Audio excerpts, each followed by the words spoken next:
Hello everybody. This is the second part of the video. We're going to look at this squat clean. We're going to look at a couple different things. Number one, we're going to look at the bar path, which is going to be the main focus of this video. A couple of things we'll be able to analyze is the back angle and how that changes throughout the lift, and then we'll also look at the hips, which in another video series we'll probably look at that being the main focus of both the clean and jerk and the snatch, and how you derive a lot of power from that. So let's get this started here. First thing that we'll do here, let's just look at this lift in about half speed.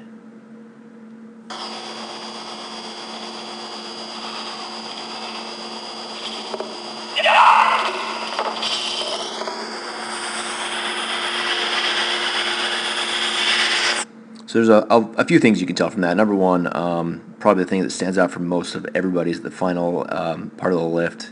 Yeah, the back rounds out quite a bit actually, so we want to definitely avoid that in the future. Let's look at the beginning though. Let's start at the bottom. Let's look at the bar path. So what I'm going to do is I'm going to put a line on here, and that's going to represent our bar path. So that's pretty much bisecting the bar. Well, hopefully you really can't see it, so the camera angle placement isn't the best. Maybe I'll get to do a better job next time. And then also what that is really representing is the body's center of mass also. So what that is doing, it's bisecting the body, and that's really the frontal plane there. And what we want to do is make sure that we stay nice and centered around that. So let's look at that. Let's look at it from the very beginning. Here's the first pull. That's not terrible. Okay, the bar path is looking pretty good here. With a good amount of weight, the back angle stays fairly straight. So this is kind of what we're looking at. We want to maintain that angle for the most part. As we stand up, as that bar clears the knees, then we can kind of start to generate some power with the hips. Even as I pull from here, it starts to bend a little bit. Yeah, we want to maintain that back angle. Bar angle is looking pretty good. And there's the second pull. Now ideally, right before you hit that second pull, we want to put that bar right in our pocket. And we do that by pulling it into the body just a little bit. Now you can see it kind of pulls back a little bit.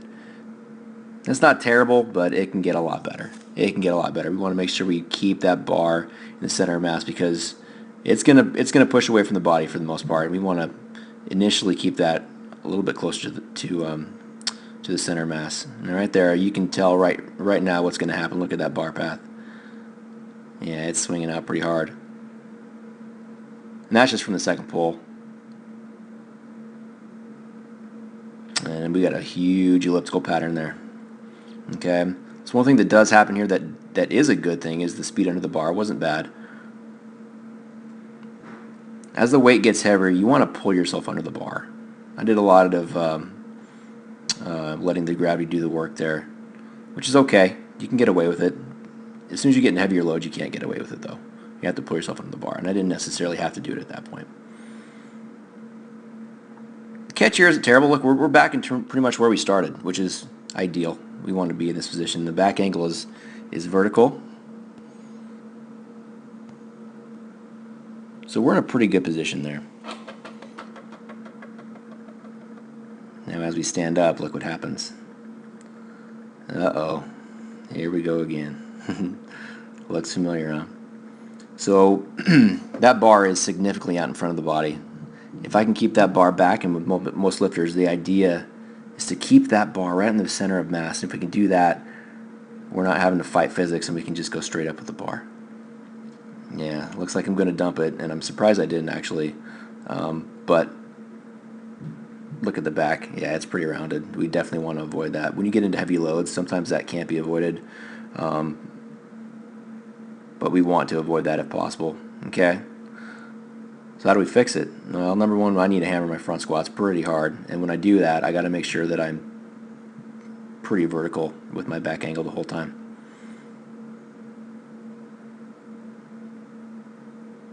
Yeah. All right, let's look at another thing here. Let's look at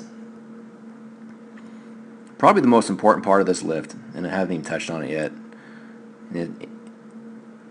Let's look at the hips here. So right there, we've got a pretty decent angle. It's not perfect, but we're doing okay. Okay, there's that angle that I showed at the beginning, just the hip angle. Flat back, nice and tight. Shoulders and bar should be rising at the same speed, and they do. But look at the hips here. There's my second pull. Right now I'm generating a ton of power. However, the amount of power I could be generating could be significantly more. I don't know what that angle is, but it's terrible. I've got to get hips through. We got to get triple extensions, so we're talking ankles, knees, and hips. And yeah, probably the number one mistake that most lifters do is they just can't get their hips to the bar, and they're not patient enough, and that's exactly what happened there. Not enough patience, too early of a pull. And look at that. Boom. As I'm standing up, that's the position of my second pull, and it's also where I'm finishing the lift. Those things should not correlate, and they do right there. So successful lift? Perhaps. I mean, this was at 90% for me. Got it up, but there's a lot of things to work on there. The back angle can be fixed, absolutely. Hammer the front squats in good position. And for that hip extension, pull from blocks all the time. Pull from blocks, get those hip extenders going. Yeah. Definitely a lot of things to work on, but slowing it down like this, you can really pick it apart and really see what's going on and why the lifts are successful or not successful and what to work on from there.